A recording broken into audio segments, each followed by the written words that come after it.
बार मैं political view सबसे ले लेना चाहती हूँ, इसलिए तौसीफ खान का रुख कर लेती हूँ। तौसीफ, मुझे ये बताइए कि जिस तरह से हैट्रिक ममता सरकार ने लगाई, उसके बाद से ही हम देख रहे हैं, जब रुझानों में ही तस्वीर साफ हो रही थी, तब से ही वेस्ट बंगाल में हिंसा हो रही है और खास तौर पर बीजेपी के दफ्तर पर निशाना बनाया गया या फिर बहुत ज्यादा हिंसा हो रही है। और ये टीएमसी पर लगातार आरोप लग रहा है कि ये सब कुछ टीएमसी की शह पर हो रहा है। तो ये अब कैसे राज्यपाल तक चिंता जता चुके हैं। ऑफिसर हैं, उन्होंने उनका रिपोर्ट है, उनका कहना है कि भाई अगर वो रिकाउंटिंग ऑर्डर कर देंगे तो बीजेपी वाले उन्हें मार देंगे, उनके लाइफ को खतरा है। तो देखिए, इस तरह का माहौल नहीं बनना चाहिए, बहुत दुर्भाग्यपूर्ण बात है। अभी तो इलेक्शन खत्म हो गया, नरेंद्र मोदी जी और अमित शाह जी को अपना हार स्वीकार करना चाहिए और अपने पद से इस्तीफा दे देना चाहिए, क्योंकि ये इलेक्शन तो उनके ही नाम पे लड़ा गया। लेकिन अब ये उनका मामला है, पार्टी बीजेपी जो पार्टी है उसका अपना मामला है। बीजेपी में जो दूसरे दिग्गज नेता हैं वो काफी सालों से खामोश बैठे रहते हैं, ये कह के कि इनकी जोड़ी जो है हमेशा जीत लाती है। लेकिन पिछले 2 साल से तो कोई जीत नहीं दिख रहा। 2019 के इलेक्शन के बाद से हमेशा हर स्टेट में वोट प्रतिशत घटा है, 8% से लेकर के 20-22% तक हर स्टेट में जितने भी इलेक्शन हुए हैं वोट प्रतिशत घटा है। तो अब ये उनका कहने का है। देखिए अभी भी एक तौसीफ आपको एडमिट करना चाहिए, अभी भी 38%। एक मिनट गौरव भाटिया, एक मिनट रुके। अभी मैं इसी चुनाव की बात कर रही हूँ। 38% वोट शेयर है बीजेपी का और वो सबसे मजबूत विपक्ष है अभी मौजूदा स्थिति में वेस्ट बंगाल में आपके लिए। तो इसको भी एडमिट कीजिए। 40-42 से घट गया ना। 2019 में कितना था उनके पास? तो आप भी लोग कहते थे आपकी 2016 में जो विधानसभा का चुनाव था उसको कंपेयर कीजिए। अब आप खुद ही, जैसे ही नतीजा है, आप खुद 2019 से कंपेयर करने लग गए। मैडम, आपको इतनी मिर्ची क्यों लगती है? मैं तो फैक्ट्स पे बात कर रही हूँ। अच्छा, एक मिनट तौसीफ खान सुनिए, नहीं मिर्ची की बात नहीं, एक बात सुनिए। आप जब बीजेपी के लोग आते थे और कहते थे कि भाई हमारा 2019 में वोट शेयर बढ़ा है 45%, तब आप कहते थे कि नहीं लोकल मुद्दे अलग होते हैं, लोकसभा चुनाव अलग होता है। अब आप ही उस बात को मुकर के वही बात ला रहे हैं बीच में। देखिए, मुझे आपसे बहस नहीं करना है, ऐसे नहीं होता है यार, ऐसे नहीं होता है। मेरा काम सवाल पूछना है। आपने देखा, मैंने गौरव भाटिया से भी पूछा, मैं आपसे भी पूछ रही हूँ। नहीं, आप बीजेपी के प्रवक्ता को मत बुलाइए, उनसे फिर बहस मुझे करने की कोई जरूरत नहीं है। हम तो कर ही नहीं रहे ना, हम कह रहे हैं आप उनसे बहस कीजिए, आप अपनी बात रखिए। कि हाँ, 122 सीट में 2019 में असेंबली क्षेत्र में 122 सीट के असेंबली क्षेत्र में बीजेपी को बढ़त थी या नहीं थी 2019 में? मैं एक मिनट वो तो अभी उत्तर देना चाहता हूँ। 2 साल में वो बढ़त जो 120-22 से वो कहते थे कि 200 ले जाएंगे, वो 120-22 से घट करके उस बात का जवाब मैं गौरव भाटिया से ले रही हूँ। लेकिन ये भी तो आप बताइए ना, 3 से 77 पर बीजेपी कैसे पहुंच गई? लोगों ने रिजेक्ट किया है ना। आप तो ऐसे प्रोजेक्ट करती हैं जैसे कि उन्हें बड़ा जीत मिल गया।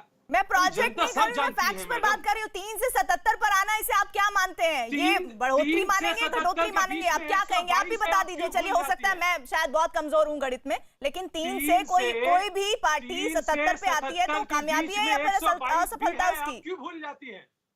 3 से वो पहले 122 में पहुंचे, उसके बाद 122 से अभी 77 में पहुंच गए हैं।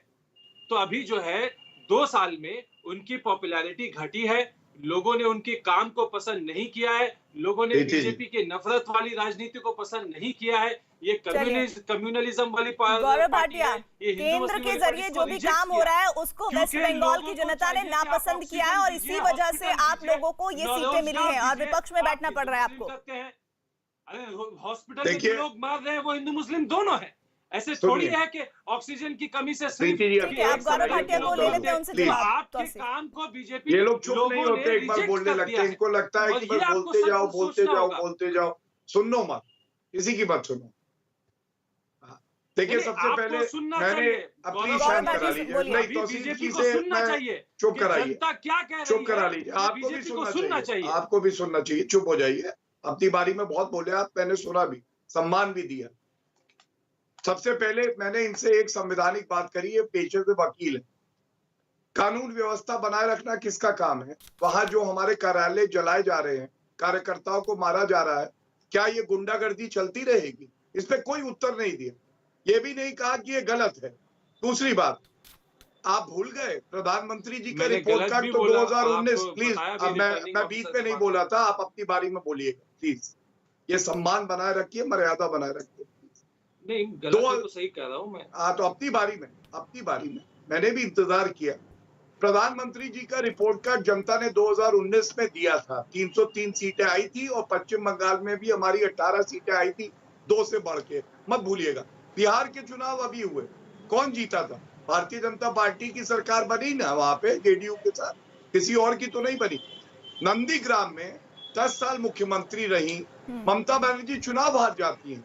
ये क्या दर्शाता है कि नंदीग्राम की जनता ने उन्हें उनकी कॉन्स्टिट्यूएंसी में हरा दिया।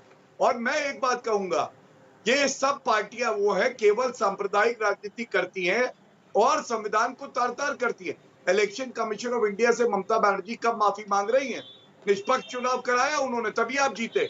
और पैरामिलिट्री फोर्सेस का जिसका घेराव करने की आप बात कर रहे थे, उन वीर जवानों से और उनके परिवारों से पैर पे गिर के ममता बनर्जी को माफी मांगनी चाहिए। और इतना ही कहूंगा, समाजवादी पार्टी के प्रवक्ता भी यहाँ है, ना 1 में ना 13 में बेगानी शादी में अब्दुल्ला दीवाना, जो हाल लेफ्ट का और कांग्रेस का पश्चिम बंगाल में हुआ है, उत्तर प्रदेश में असेंबली के चुनाव होने दीजिए, इन्हीं का ये हाल होगा। समाजवादी का सुपड़ा साफ हो जाएगा इनका। चिड़ियाघर बना रखा है, बीच में बोलते रहते, चिल्लाते रहते। अनुराग, मैं आपके पास आऊंगी, लेकिन आलोक मेहता जी हमारे साथ बहुत देर से जुड़े हुए हैं, उनके पास एक बार भी मैं नहीं गई हूँ। आलोक मेहता जी, क्या इन नतीजों के बाद, खास तौर पर पश्चिम बंगाल के नतीजों के बाद, विपक्ष को वो ऑक्सीजन मिल गई है जिसकी तलाश वो 2019 के लोकसभा चुनाव के नतीजों के बाद से कर रहे थे? देखिए, मैं शांत भाव से आधा घंटे से सुन रहा हूँ, इसलिए मेरा निवेदन होगा कि यदि 1-2 मिनट जितना मुझे मिले कृपया बीच में संक्षेप हो तो अच्छा लगेगा जी। और मैं गौरव भाटिया जी भी बहुत वरिष्ठ प्रवक्ता हैं, अनुराग जी हैं और हमारे जितने और आचार्य जी हैं। मेरा निवेदन सबसे पहले तो ये होगा कि लोकतंत्र की विजय हुई, इतने बड़े पैमाने पर ममता जी की पार्टी जीती है। भाजपा को भी जो जब उनका दावा भी है वो 75 के 3 से 77 हो गए, अब उसको कम मान लीजिए, ज्यादा मान लीजिए।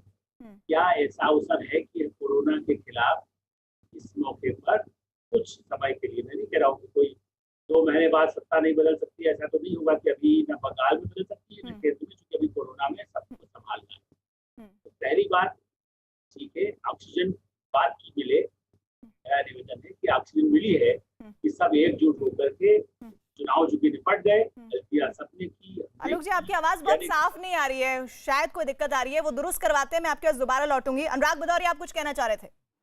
देखिए, मैंने अभी बीजेपी के प्रवक्ता कह रहे थे कि समाजवादी पार्टी पश्चिम बंगाल में क्या करने गई थी, इनको पता नहीं हिंदुस्तान की संस्कृति और संस्कार। जब कोई बहन आवाज देती है कि कुछ ऐसे लोगों ने हमें घेर लिया है, हमें बचाना है, तो हम अपनी बहन को बचाने गए थे और उन पार्टी से जो पार्टी समाज के अंदर नफरत फैलाती है, उसको अपनी बहन की रक्षा की, उसको हरा के अपने घर वापस आ गए। लेने नहीं गए थे कि हमें वहां कुछ दे दो, हमें सीटें दे दो, हम लड़ने जाएंगे। हमने निस्वार्थ सेवा के लिए गए थे, क्योंकि राष्ट्र की बात थी, राष्ट्र की बहन मांग रही थी मदद, और राष्ट्र की बहन की मदद मांगने की जिम्मेदारी तो बीजेपी की भी होती थी, उन्होंने तो नहीं की। आज जो चिंता व्यक्त करते गृह मंत्री, आज चिंता व्यक्त कर रहे हैं, उस समय गृह मंत्री को चिंता नहीं हो रही थी जब नफरत की बात कर रहे थे खड़े होके, वहां पे नफरत की राजनीति बोल रहे थे, तब चिंता की बात नहीं थी कि अगर हम नफरत की राजनीति करेंगे, अगर आप बबूल वहां कांटा बोओगे तो क्या निकलेगा, वहां पे पेड़ में आपका कांटे लगा रहे थे ना वहां। आज क्या हालत कर दिया आपने पश्चिम बंगाल की, वहां नफरत की राजनीति में मारपीट शुरू करवा दिया आपने। आज ऐसा माहौल बना दिया कि लोग एक दूसरे में आग लगा रहे हैं ऑफिसों में, दफ्तरों में। इसकी जिम्मेदारी है तो केंद्र सरकार की है और भारतीय जनता पार्टी की है, जिन्होंने नफरत की राजनीति वहां फैलाई। अरे हम तो बचा के आए हैं उनको, और बचा के वापस उत्तर प्रदेश में आके आपकी पार्टी को धूल चटा रहे हैं। अगर हिम्मत अनुराग, ये तो आपने गजब बात कह दी, इस पर तो तौसीफ खान का एक